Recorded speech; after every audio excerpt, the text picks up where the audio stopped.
So, good day everyone. My name is Lawrence Over from BSIT3A. So, ngayon is magkakaroon tayo ng tatlong topic. So, una is bale itong tatalakayin natin ngayon is all about demonstrating application layer protocols. So, magkakaroon tayo ng tatlong topic dito, which is yung DNS use lookup, and then pangalawa is yung view DNS cache, pangatlo is yung telnet connect to a remote server, and then yung last is yung protocol analysis use Wireshark. So, proceed muna tayo sa una. So, ano nga po ba itong DNS use NS lookup? So, sabi dito is, ang purpose daw nito is resolve a domain name to an IP address. So, bali ang gagawin natin is hahanapin natin kung or aalamin natin kung anong IP address nung isang domain name gamit ang DNS. So, sabi dito is kailangan nating i-open yung command prompt or terminal kung naka Mac or Linux ka, and then kailangan nating i-type tong command na to. So, let's go. Tayo ng command prompt natin. Ulitin ko lang to.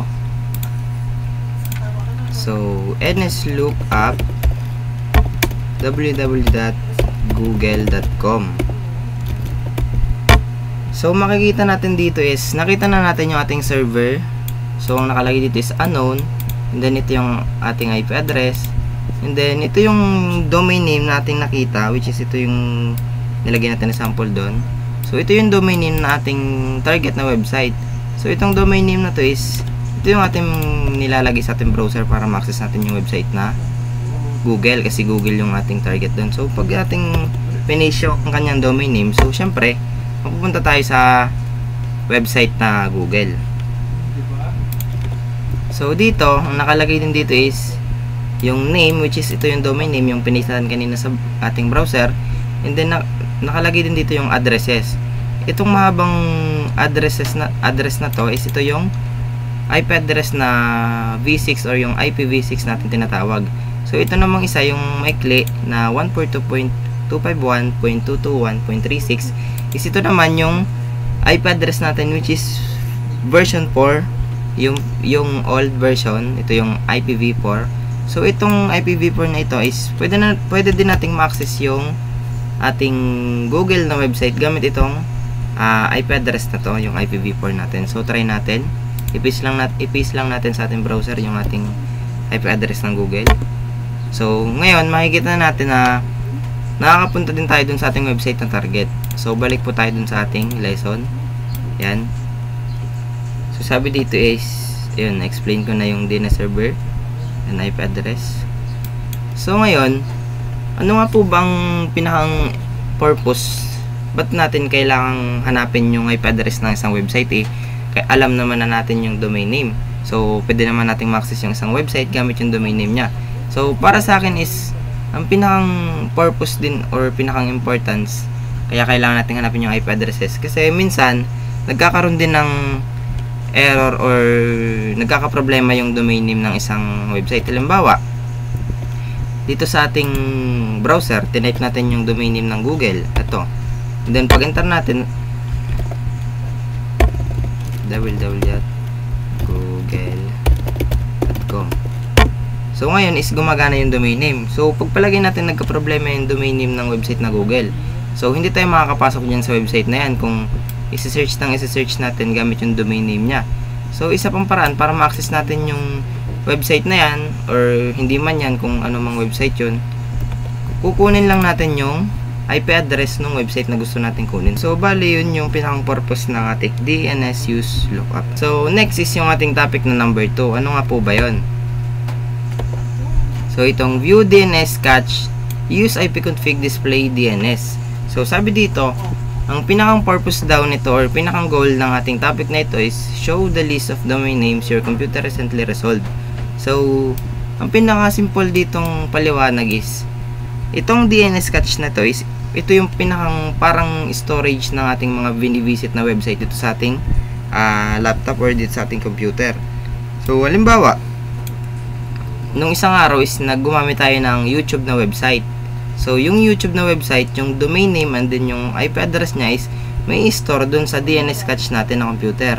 So, ano nga po ba yung pinakang use nun? Kung napunta na sa DNS cache yun, ano pong pinakang use nun? So, ngayon, ipapaliwanag ko sa inyo. So, sabi dito, para makita natin sa ating computer o sa ating command prompt kung anong mga website yung recently na nagamit na natin dati is, kailangan lang natin i-type itong command na to. ipconfig display DNS. So, try natin. So, ulitin lang natin yung ating command prompt. And then, type natin, nakalagay dun, ipconfig display DNS. So, ngayon is, makikita natin, so, madami. Yung mga yan is, yan yung mga website na na-access ko na nung nakaraan. So, nai-store siya sa DNS cache. Kaya sabi nga dito, na-i-store daw yung ating mga domain names and yung mga IP addresses sa ating DNS cache. So, ito yung mga yon. So, madami na akong na-visit na website. So, meron ditong,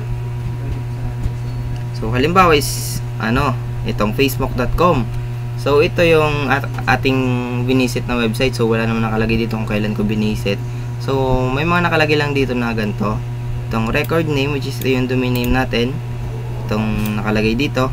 And then, yung record type ay 1. And then, itong time to live is, ito yung pinakang seconds. Kung ilang seconds or time, yung kung gaano katagal mag-i-store yung ating facebook.com na website sa ating DNS cache. So, yan yung ibig sabihin ng time to live. Then, yung data length, ito yung parang length ng ating IP address, yung may tuldok. So, yun yung 4. And then, ito yung answer dun sa ating nirun na command. And then, ito yung pinakang host record nya. So, dyan na pupunta. So, ano nga po bang purpose, ano nga po bang ibig sabihin pag yung website, yung may mga website na tayong naka-store. So, ganito yan. Halimbawa, itong mga website na to is, kapag binisit ulit natin, halimbawa itong facebook.com, or halimbawa itong Google, itong YouTube. So, ngayon, itry natin i-search sa ating browser yung YouTube. Yan. www.youtube.com. Hindi pala mali.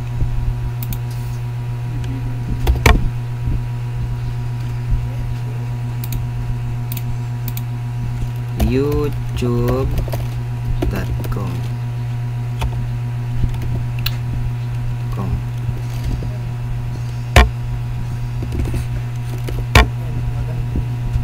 Okay. So, makikita natin na napunta agad tayo sa YouTube. Kasi nga, yung IP address and domain name nitong YouTube na website natin is nakastore na dun sa ating DNS cache. So, wala nang mas matagal na load yung nangyayari. So, try natin pumunta sa website na hindi pa natin na-access ng kahit isang beses. So, sabihin natin yung website ng Merriam-Webster.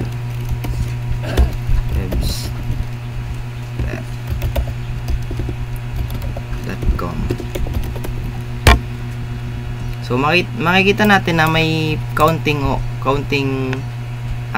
tagal or may counting delay yung pagpasok natin sa website na Merriam-Webster. Kasi nga, itong Merriam-Webster nito is hindi pa nakastore yung IP address niya dun sa ating DNS cache. Kaya medyo matagal yung kanyang load. So, yun po yung pinaka-purpose nitong ating view DNS cache. So, next is ito namang ating topic na Telnet connect to a remote server. So, sabi dito is ang purpose nito or yung pinakang target na itong topic na ito is, sabi is use Telnet to connect to a server port. Example is yung web server or a mail server. So, sabi dito is, bago tayo magsimula, kailangan nating siguraduhin na yung ating Telnet sa ating Windows ay naka-on dun sa ating control panel. So, puntahan natin yon.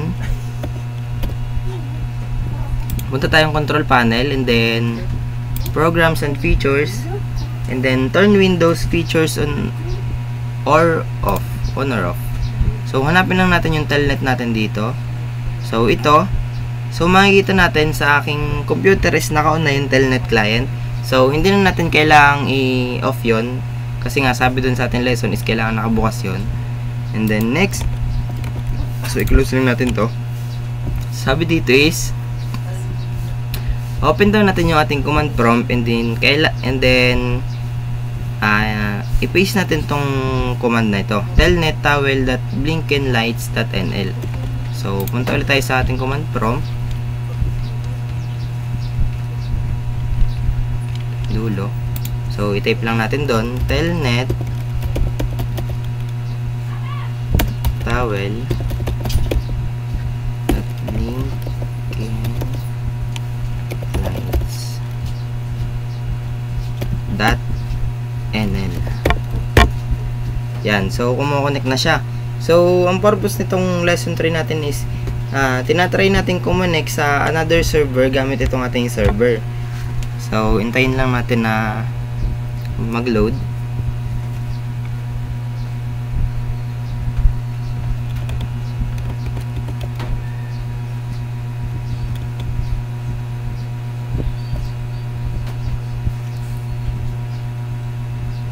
So yan, makikita natin na connecting to towel.blinkenlights.nl could not open connection to the host on port 23 connection connect field. So ang ibig sabihin lang nito is yung ating tinatry na puntahan na server is siguro is mas mataas yung security niya, or bilhin na block yung ating server kaya hindi tayo makapasok. So yun yung ibig sabihin ng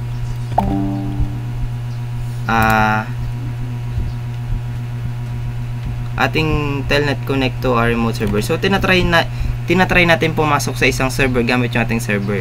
So sa case natin is hindi tayo nakapasok kasi mas secure yung website natin pupuntahan. Yun. So last na topic natin is all about protocol analysis use Wireshark. So una is kailangan natin mag-install na yung application na tinatawag na Wireshark. So ano nga po ba yung purpose ng last topic na ito, or yung pinakang goal? So sabi dito is capture and analyze packets related to HTTP, FTP, and SMT or DNS. So una is kailangan natin buksan yung Wireshark. And then, yun, punta tayo sa ating Wireshark. So, sa aking case is naka-open na yung ating Wireshark. So, dito is makikita natin yung mga packets na naka-store dun sa ating network, or yung pumapasok sa ating network kasi pag nagsisearch tayo sa ating browser. So, ito yung mga packets na napuntahan na natin. So, ipapakita ko sa inyo kung ano yung sinasabing filtering. So halimbawa tinik natin dito ay HTTP. Yan. So dito makikita natin kung anong mga packets yung napuntahan natin gamit yung protocol na HTTP. So dito sa case natin is ito, merong iba't ibang packets. May mga modified, may mga not modified, yung certificate revocation list, yung mga napuntahan na. So ito yung mga HTTP na